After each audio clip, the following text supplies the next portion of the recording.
bikin sampai capek, nggak mau kuliah di Turki. Ada hal yang iya, inget. bikin kaget, itu selalu menjadi keluhan soalnya. Menurut aku ini menjadi masalah ya. Jadi dibalik-balik yang mana bikin kita kayak pusing sendiri. Malah kayak bahasa Turki bahasa internasional. Kalau bosan langsung aja Kapadokia gitu. Yang lagi hits ya, it's my dream.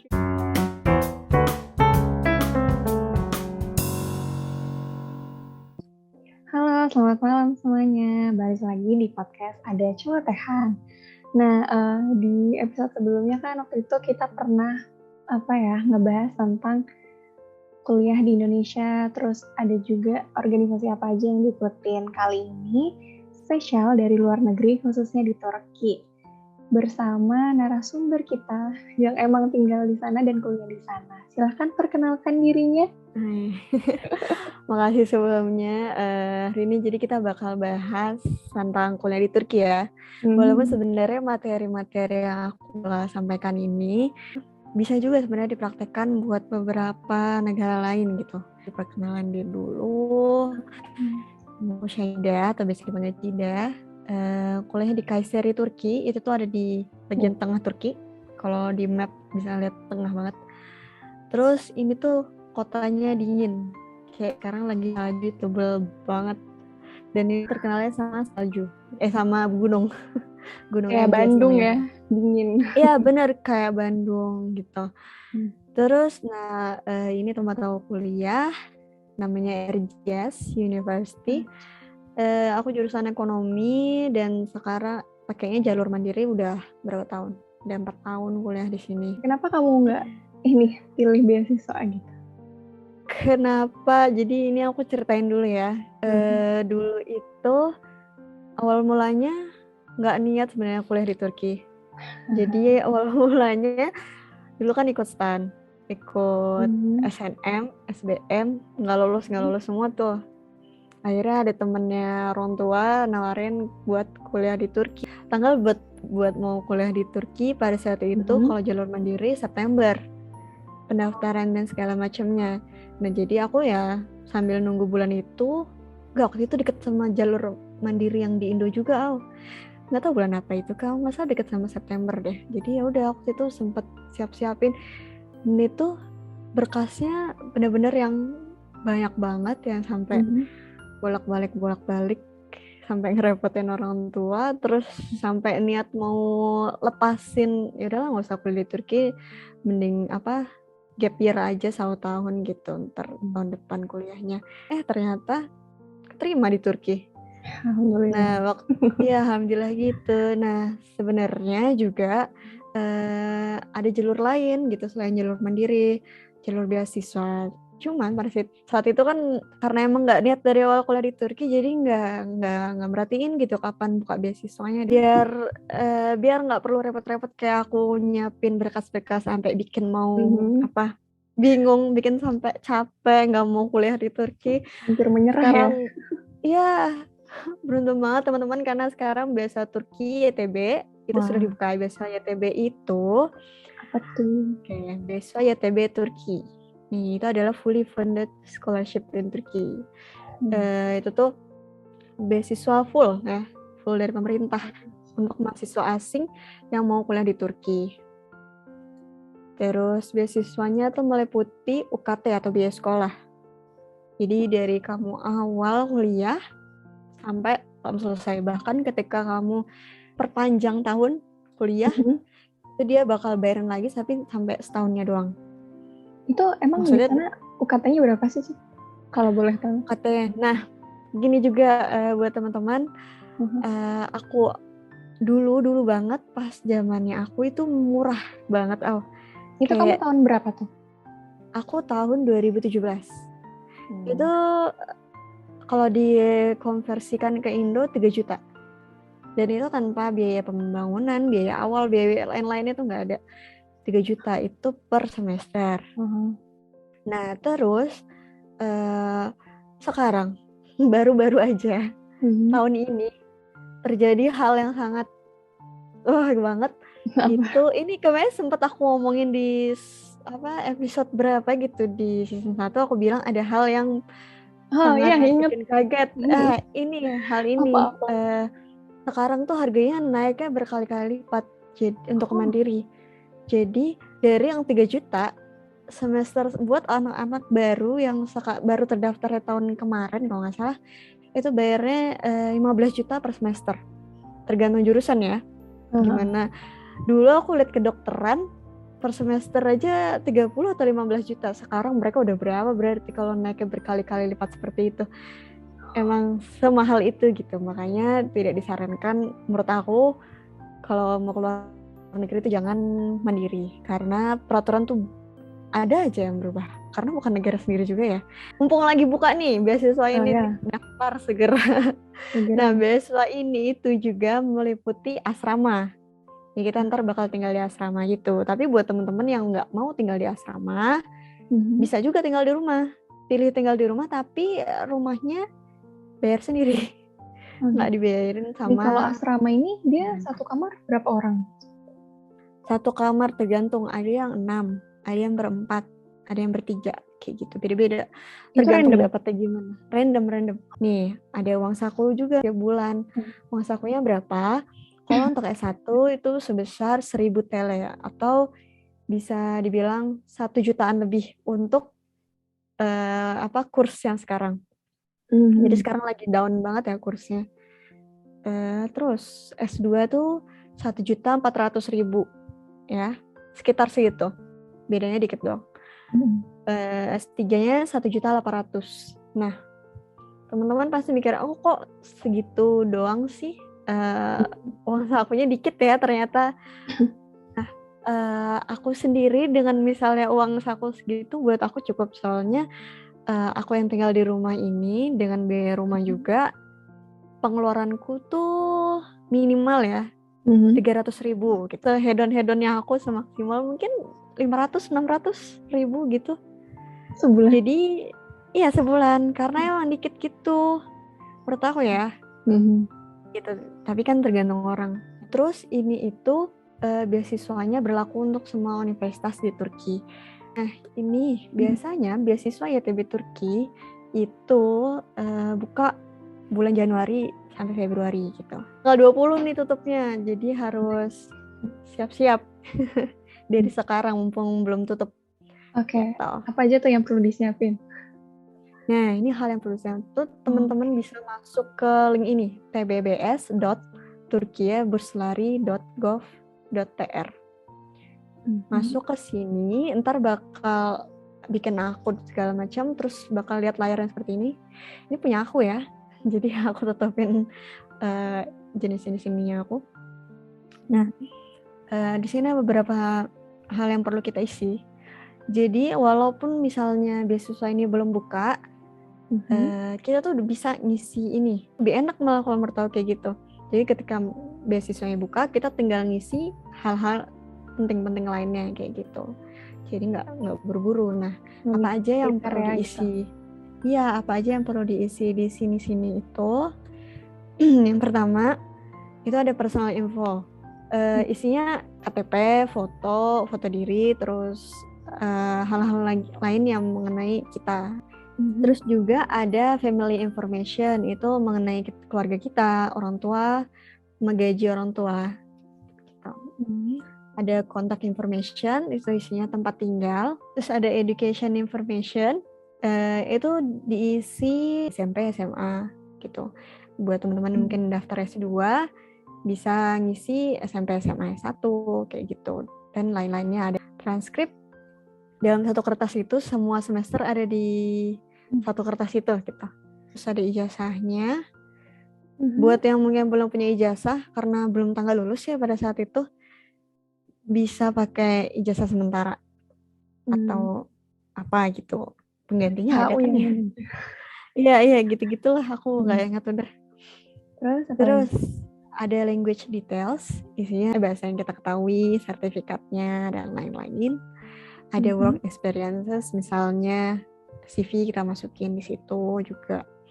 Ada academic qualification, nah ini sertifikat yang diperlukan universitas, biasanya ujian-ujian Turki gitulah, ALES gitu-gitu, di Indonesia belum ada sih kayaknya. Terus jadi bisa di skip tuh yang academic qualification kayak aku, kalau lihat di sini ini ada kuning kan, lihat nggak tanda di belakang ini? Kenapa Itu tuh? aku nggak ngisi karena emang nggak ada gitu. Tapi nggak apa-apa berarti. Nggak apa-apa, emang nggak yang wajib itu biasanya ada tanda merah. Jadi teman-teman juga isinya yang penting-pentingnya aja sih kalau menurut aku. Cuman kalau diisi lebih baik. Terus ada social activities, penghargaan, sertifikat, project, sama aktivitas volunteer kayak organisasi dan lain-lain itu bisa masuk di sini kayak gitu. Turki experience itu pernah nggak kita ke Turki? Kayak entah buat jalan-jalan atau buat pendidikan kayak gitu, itu bisa ngisi di bagian sini. Nah, My application itu nggak diisi biasanya, nggak ada emang. Buat ngecek daftaran kita kelihatan di paling terakhir itu. Nah, jadi kalau udah ngisi semuanya ini, bisa ke homepage. Jadi tadi paling atas ada tulisan homepage. Terus di situ kita bisa milih jenis beasiswanya mau apa, mau S1, S2, S3. Setelah ngisi itu, kita bisa milih universitasnya sama jurusannya. Kayak misalnya buat S1 tuh berapa ya, 8 kalau nggak salah. Buat S2 tuh bisa milih sampai 12. Tadi aku sempat lihat. Karena S1 aku nggak daftar, jadi aku nggak begitu ingat berapa bisa milih universitasnya. Cuman tadi aku lihat yang buat S2 itu 12. Gitu. Sama terakhir letter of intent. Nah, ini mungkin awam buat orang yang baru ini ya. Letter of intent sendiri itu pun kayak statement yang menunjukkan kenapa kita pengen kuliah di situ gitu. Tapi secara akademis kayak gitu. Oh, bedanya sama motivation letter? Nah, itu mirip sih. Mirip memang. Nah, biasanya aku bikin letter of intent itu satu kertas di Word gitu doang, baru aku kirim gitu kan. Kalau di sini kita nggak ngirim Word-nya, jadi mereka udah sediain pertanyaan-pertanyaan, terus ada 3 pertanyaan, aku nggak ingat. Dan masing-masing pertanyaan ada maksimal berapa katanya, jadi itu ntar dicek aja. Aku mau nanya nih, kan ini kita kayak diminta buat ngasih beberapa dokumen ya. Nah, itu harus di-translate dulu kah atau gimana sih? Untuk program beasiswa ini karena belum kesana langsung, dalam bahasa Inggris saya cukup kayak gitu. Jadi kita misalnya ijazah transkrip itu harus ya benar. Iya, misalnya ijazah kan resmi dari sekolah gitu. Kita bikin dalam bahasa Inggrisnya, terus tinggal ada logo sekolah sama ntar minta cap ke sekolah. Tadi kamu bilang kayak apa sih buat S1 ada pilihannya 8 apa berapa tadi kamu bilang, itu pilihan apa ya? Iya, pilih 8 universitas yang kita mau. Misalnya aku mau di Universitas Istanbul, terus aku mau jurusan ekonomi pertama, terus kedua aku misalnya mau jurusan bisnis kayak gitu-gitu. Terus lanjut yang ketiga aku pilih universitas apa di Ankara mungkin atau di mana, kayak gitu-gitu. Jadi bisa beda-beda. Segitu banyak berarti peluangnya juga bisa terbuka lebar. Bisa, iya benar bisa. Kayak aku next ya. Nah, ini sedikit tips-tipsnya. Yang pertama itu pilih jurusan di universitas sesuai yang kamu inginkan itu udah aku bold, aku perbesar, karena misalnya milih sampai 8 ya, mereka taruh di misalnya 4 doang yang dia pengen, sisanya udah terserah aja gitu loh. Jadi ternyata yang keterima yang ke-8, jadi bikin mereka kayak ya udah akhirnya datang aja ke Turki, tapi habis itu kayak menyesal, aku kenapa pilih jurusan ini terus universitas ini kayak gitu. Jadi menyesal di akhir. Makanya sesuai research gitu, sesuai apa yang dipengen kayak gitu. Itu selalu menjadi keluhan soalnya. Oke. Terus yang kedua itu cek jumlah pelajar di sana. Aku cari itu biasanya misalnya akun-akun ini kayak misalnya Halo Beasiswa atau akun-akun yang nge-share tentang webinar beasiswa. Aku lihat nama pematerinya, aku lihat dia kuliah di mana, terus aku catetin, oh ada orangnya di universitas ini atau di kota ini ada orangnya, oh ini ada orangnya. Nah, seenggaknya aku jadi nggak terlalu sendiri lah di sana. Berarti menunjukkan kayak kota itu aman dan bebe aja. Gitu sih. Terus nah ini riset dahulu tentang pertanyaanmu. Kalau masih bingung baru ikuti webinar beasiswa. Ini menjadi keluhan award beasiswa gitu. Misalnya kalau aku bingung, aku langsung nanya ke si A yang udah keterima beasiswa ini gitu. Misalnya Kak ini tuh gimana ya, letter of intent tuh apa gini-gini, padahal kalau kita cari di YouTube atau di blog-blog gitu ada gitu penjelasannya. Makanya lebih baik di riset dahulu gitu. Baca-baca, nonton-nonton sampai habis benar-benar, baru di list pertanyaannya, baru tanyain ke orang itu atau ikuti webinarnya gitu. Dan yang terakhir, cari tahu mengenai kota tersebut di akun Instagramnya. Misalnya Kayseri, kayak di kota aku ada jurusan yang aku pengen, tapi aku nggak tahu nih kota ini kan bukan kayak Istanbul, bukan ibu kota juga. Nah, cari tahu di Instagram, misalnya PPI sih, pasti keywordnya PPI apa, PPI Turki. Kalau nggak ini langsung ke kota, misalnya ke Kayseri, oh berarti PPI Kayseri, kayak gitu. Oke. Lanjut, ini beasiswa lain ya, buat teman-teman yang nggak mau mungkin beasiswa ini atau kelewatan. Yang pertama itu TDV atau Turkiye Diyanet Vakfı. Itu beasiswa untuk mahasiswa asing khusus bidang teologi Islam. Dan ini bukanya sekitar setelah YTB gitu, dekat-dekat YTB.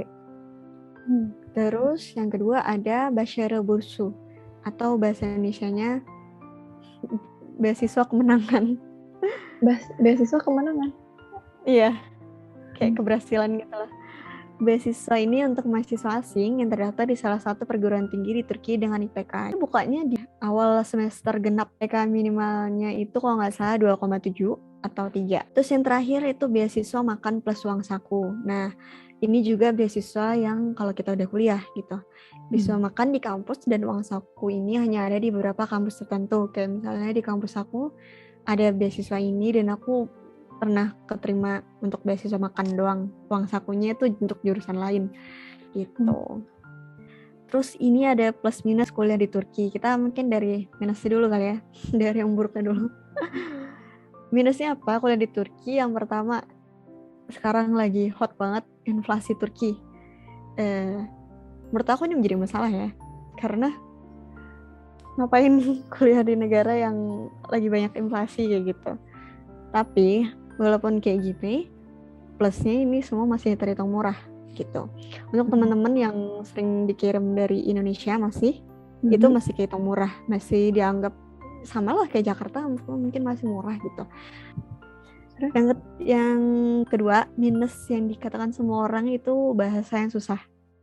Kalau nanya ke teman-teman ke orang-orang yang kuliah di Turki, pasti jawabannya bahasa, susahnya tuh bahasa. Karena kalau kita tuh lebih gampang gak sih kalau kita belajar bahasa Inggris? Kayak misalnya urutan, kalau kita ngomong ABC, mereka juga ngertiin dalam bahasa Inggris itu ABC, ya gak sih? Tapi kalau bahasa Turki, kalau kita ngomong ABC, dia bacanya tuh kayak CBA gitu. Jadi dibalik-balik yang mana bikin kita kayak pusing sendiri. Kayak gitu. Yang bikin itu, susahnya. Kamu bahasa pengantarnya? Nah, kalau aku, kebetulan di jurusan aku dapat yang 30% bahasa Inggris. Kenyataannya selama aku kuliah di sini, sejak semester 3 sampai semester sekarang, malah kelihatannya kebalikan. Aku 30%-nya pelajaran bahasa Turki. Soalnya ketika ada pelajaran yang bahasa Inggris, aku ambil tuh semua bahasa Inggris. Jadi, ya kan karena lebih mudah bahasa Inggris ya. Jadi aku lebih milih banyak bahasa Inggris, kayak gitu. Nah, karena bahasa yang susah itu, kalau nggak salah kamu waktu itu ini ya, sekolah bahasa dulu ya? Jadi kalau emang kita bahasa pengantarnya bahasa Turki, itu kita bakal disekolahin kelas bahasa. Dimana itu setahun, nggak nyampe setahun sih kalau emang lancar setiap levelnya, dan itu ada 5 level. A1, A2, B1, B2, C1. Harus ikut 5 level ini, lulus dengan nilai yang bagus, baru bisa lanjut buat kuliah. Terus yang kedua itu bahasa menjadi penolong. Nah, kenapa menjadi penolong? Salah satu cerita teman aku yang lagi program pertukaran pelajar, ketika dia jalan-jalan ke luar negeri, yang nolong dia tuh bukan orang Indo, tapi malah orang Turki gitu. Kayak di mana-mana dibantuin sama orang Turki kayak gitu. Karena malah kayak bahasa Turki bahasa internasional dia. Selama dia jalan-jalan dari satu negara ke negara lain, dia pakai bahasa Turki gitu. Terus minus yang terakhir, itu jauh dari Indonesia. Kalau ini naik pesawat tanpa transit 12 jam selama itu. Dan aku pertama kali ke Turki aku pakai transit ya biar murah. Itu kalau nggak salah 2 hari 2 hari. Berapa hari? Iya 2 hari 3 malam kalau nggak salah. Wow. Iya kalau nggak salah gitu. Emang lama. Ya. Ya kan biar murah ya, maksudnya ya. Tapi rame-rame kan? Rame-rame untungnya, jadi ya enak lah. Untuk aku yang baru pertama kali ke luar negeri jadi kayak nggak pusing, tinggal ngekor. Terus plus yang terakhir itu tuh pemandangan indah. Jadi walaupun jauh kita tetap terbayarkan dengan pemandangan-pemandangan indah. Kayak aku deket sama Kapadokia, jadi kayak kalau bosan langsung aja Kapadokia gitu. Yang lagi hits ya, it's my dream. Iya yang lagi hits, benar-benar. Ya, tapi itu memang bagus banget sih, kayak Istanbul juga bagus. Ya benar, makanya jadi kayak terbayarkan gitu. Gitu sih. Aku mau nyanyi ini sih, kayak sistemnya di sana tuh gimana sih? Sistem belajar sama dosennya. Kalau sistem belajar untuk aku dulu ya, untuk jurusan ekonomi, kita nggak ada PR, kita nggak ada, kayaknya aku udah sebut juga di nggak ada PR. Fajar. Wow. Oh ya, nggak ada absen. Terus beberapa ada absen, beberapa juga ngasih PR, tapi kayak 15% kali ya, sedikit itu gitu, jarang banget. Terus kita nilai PK cuma didasarkan pada pada UTS sama UAS gitu. Udah gitu doang. Gabungan dari dua itu? Gabungan dari itu doang, 40% sama 60%. Udah gitu doang. Jadi berarti nggak ada kerja kelompok sih? Nggak ada, jarang. Tapi untuk yang jurusan-jurusan lain ada kerja kelompok, ada tugas ini, terus ada praktikum kayak jurusan-jurusan IPA ya. Nah terus kalau kalian kan lulus pakai skripsi yang nggak tahu, kayak orang di Indo lama banget ya, kayak bikin stres banget gitu skripsinya. Iya, kalian skripsinya gimana tuh? Ada nggak? Kalau kita bisa milih kalau mau skripsi, tapi bahasanya bukan skripsi, itu tuh kayak tugas akhir doang. Tugas akhir yang gitu tuh simple gitu loh, nggak ribet, nggak kayak di Indo yang apa dicoret-coret gitu ya, nggak sampai kayak gitu. Kita nggak seribet itu gitu kok. Terus udah bisa tugas akhir atau enggak bentuknya magang. Nah, kalau pilih magang itu gimana? Kita kalau yang pilih magang atau gimana? Ya, kalau pilih magang kita nyari sendiri, baru kalau udah keterima ngasih tahu ke pihak dosennya kayak gitu. Itu bebas di mana aja? Bebas di mana aja. Bahkan ada program Erasmus, itu program pertukaran pelajar khusus untuk magang juga. Jadi kalau mau magangnya di luar selain Turki pun bisa pakai program pertukaran pelajar itu. Kayak batasan umur kita belum dibahas ya? Oh iya, kalau untuk kuliah mandiri itu nggak ada batasan umur. Mau umur berapapun bisa daftar gitu. Ya, tapi kalau untuk beasiswa, bentar ya aku nyontek dulu. Silakan. Ya, kalau untuk S1 harus di bawah umur 21. Under the age of 21, mungkin 21 ini dihitung juga, nggak tahu ya. Tapi kalau untuk S2 itu di bawah umur 30, S3 itu di bawah umur 35. Gitu. Kayaknya pertanyaan dari aku cukup segitu aja ya.